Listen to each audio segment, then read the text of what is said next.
Welcome to fire alarm test 13, mini horns. So let's begin. You may know if you watched my fire alarm test 12, I did have a Gentex mini horn, but I have even more mini horns in this system test. So here we go.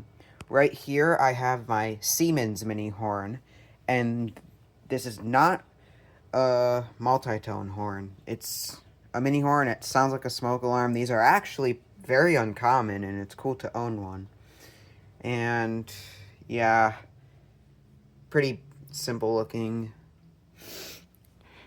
Not even 1 minute in the video, and I'm already showing you the second device. And it is a Wheelock MIZ mini horn. No strobes again. So if you do have epilepsy, you could watch this because there's not going to be flashing lights. But still turn your volume down as both horns are pretty loud. Now, do not mind it looking like this. I can't put it up like this because that's how it looks on the back. The terminal screws are in very weird places on this alarm. And yeah, this one sounds like a SpectraAlert Classic horn strobe by System Sensor, not a smoke alarm. So this one will sound completely different. Anyways, that actually is about it for overviewing the alarms, so I'll be right back with some noise. Okay, wait, just kidding. Sorry. One more thing is this is currently set to code 3, and the Siemens mini horn's on continuous. I will do a second sound off with both on continuous. So, anyways, now I will be back with some noise. Alright, here we go.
For some reason, this horn always makes a ton of clicking sounds after it's done sounding, as you probably just heard.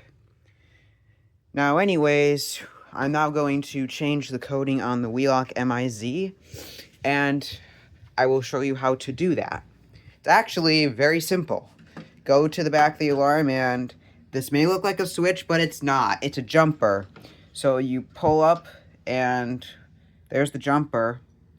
And now it's going to do continuous.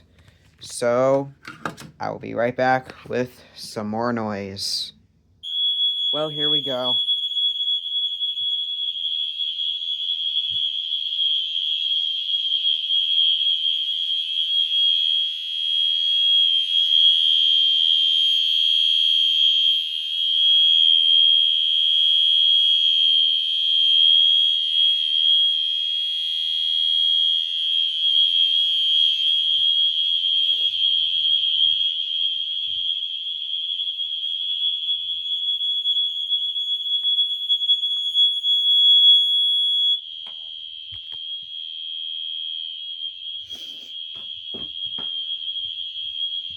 Sorry, I kind of tripped on the rug.